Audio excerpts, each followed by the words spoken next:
to continue playing this role. And our proposal to countries in Africa and in Asia is to identify their needs to us, and we will be seeking for ways to deliver this grain, or maybe sunflower oil or corn, depends on the region, to these markets. The only issue is that Russia has to continue its presence in the grain initiative. This corridor must continue its functioning. But there is also a second element in it.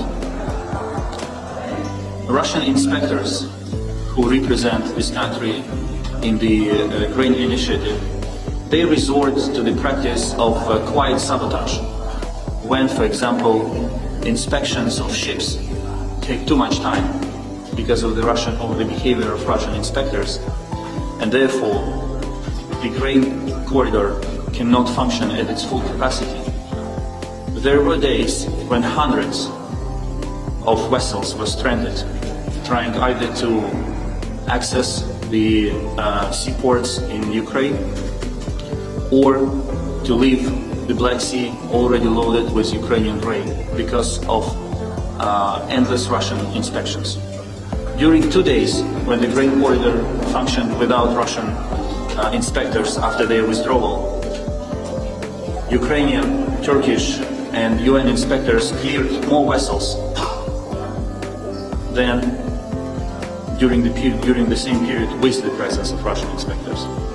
So not only Russia has to remain part of the initiative, it also has to instruct its inspectors to act in good faith and to avoid any measures, any steps that create obstacles and hinder the export of Ukrainian agricultural products to the global market. Our position is simple. Grain corridor should be exempted from the war. Whatever happens, Russia on the battleground, Russia. And we appreciate this opportunity. Being in Phnom Penh these days is the same as doing an Asia tour, because to other ASEAN members, and I did my meeting with the Prime Minister of Australia, for example, before coming here to this press briefing. I started my day with the Foreign Minister of Indonesia. I met with foreign ministers of Philippines, of course Cambodia, Philippines, Vietnam, Thailand. I'm going to see Foreign Minister of Laos. So basically I'm covering, I have the opportunity to meet everyone here, and I appreciate it. Our conversations focus on 3 issues. Political support, the support these countries can provide to Ukraine to address the issue of the destruction of Ukrainian energy system by Russian missiles and Iranian drones, which Russia is using actively and massively on the battleground. And you have to understand one thing, when these missiles and drones attack critical infrastructure, energy infrastructure in Ukraine, it has no military purpose whatsoever. It's only about civilians. I live in Kiev, in an apartment building, as millions of Ukrainians do. And my apartment building is being blacked out every day for at least 4 or 6 hours because there is a shortage of electricity in the system as a result of Russian attacks. It's not as warm in Kiev as in Phnom Penh now. It's +5, +7, and chilly. And radiators in our apartments are cold because pumping up water to the radiators are dysfunctional because of the lack of electricity, because of the Russian attacks. So when Russia attacks our critical energy infrastructure, they have the purpose to create unbearable conditions for civilians as winter approaches. And therefore I have asked even those colleagues who do not consider military and defense cooperation with us under these circumstances to provide spare parts, transformers and generators to Ukraine as humanitarian aid to help us compensate the destruction caused by Russia and ensure that the country can continue live its life. Hospitals, schools, apartment buildings. We need to ensure that they have access to electricity. The third issue is food security and trade in a broader sense. The war goes on, but life also goes on. And we're exploring new opportunities with ASEAN countries on how to improve trade even under these dire circumstances. And as I already mentioned, how can we better cooperate on ensuring food security of Asian region. I think it will be too premature to discuss the specific results of this conversation. Some of them have the results, others were just, the exchange of views and proposals. Ministers will go back to their capitals and consider these proposals, and we will be looking forward to receiving a feedback from them. Anthony Ellis from EAC News, which is anything about Cambodia with no people. My question is, with the Asian members, of course, that condemn the regime, but not all of them have agreed with the sanctions. Have you had a chance to speak to them and have your opinion on do you think the sanctions are and why they don't?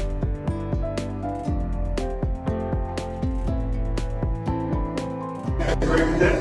And you also said that the Prime Minister has not approached you while he's here for a meeting. Have you approached them and asked them for a meeting to discuss it? That we made so many attempts to approach them, to convince them in the need to stop the war and withdraw from Ukraine. It is their turn now. I would like to remind everyone, it's not us who attacked them. It's not Ukrainian soldiers who raped, tortured, killed and looted. It was Russian soldiers doing it in the territory of Ukraine, everywhere where they come. And you can take any UN report or any reports by human rights defenders. All these atrocities are confirmed. You can refer to the International Criminal Court, and they also confirm this atrocity. So the Russians can say 100 times, it's not us, we didn't do it, it's all fake, it was all staged. But facts speak for the opposite. And your first question was on? The first question was, should the Asian members oppose, of course, the invasion, but not all of them oppose the sanctions, yes, on sanctions. Yeah, sanctions work. Circumvention of sanctions doesn't work, though we are aware of Russia to circumvent sanctions through various countries. It is true to say that not everyone, especially here in Asia, supports the sanctions regime. They're doing it for political reasons. Some do it because of their own concerns and their own general attitude towards sanctions. I brought up this issue in bilateral meetings. But as I said, there are various forms of how to support Ukraine.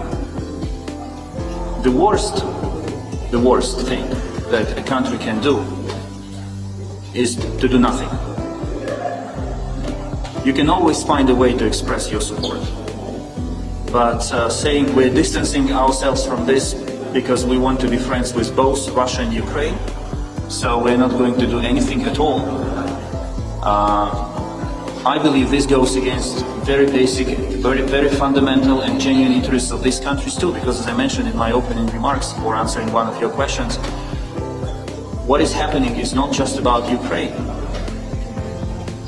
It's about answering a question. Will a big country have a right to invade a smaller country? I'm sure that every nation present, every Eastern Asian nation doesn't want that to happen. They want rules to be respected. They want big players to play by the rules. And guys, if you want to make it happen, you have to support Ukraine. You have to find a way to support Ukraine in its struggle. Be it in the United Nations General Assembly, or bilaterally, or by providing weapons to Ukraine, or by trading with Ukraine, or by sending humanitarian aid to Ukraine. There is a toolkit of what can be done, and sanctions is one of them. Thank you. Okay, next question. He said, after the story, he said that he had been quite easy.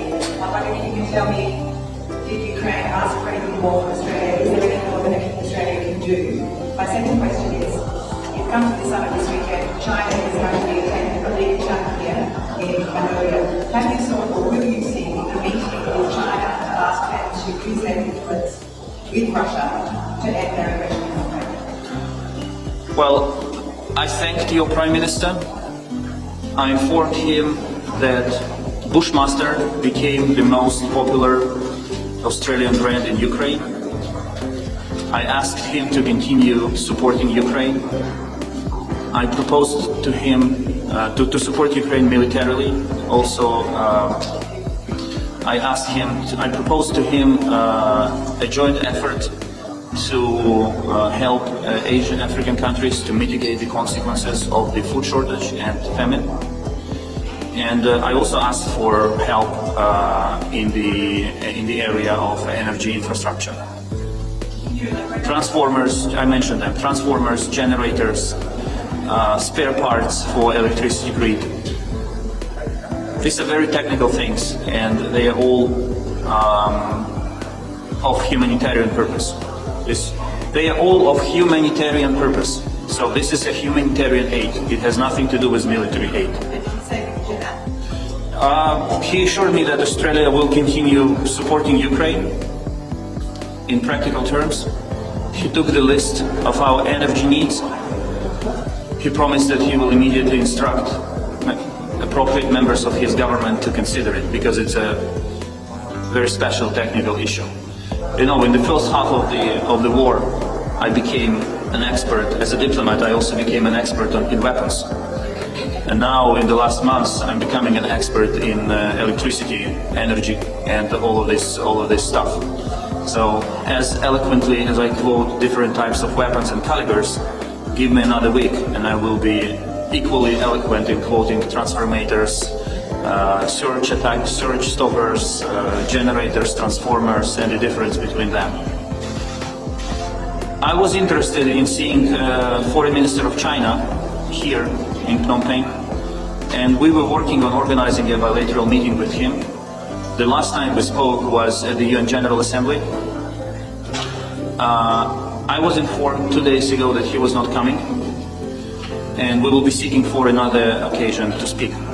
But yes, we are talking with China, we are maintaining dialogue to make sure that China uses its leverages on Russia to make them stop the war. Thank you. Okay, we have time for very last question. Somebody has a question? Okay. So, no questions more, so we can... Cool. Thank you guys. Enjoy the summit and stay safe. Bye-bye.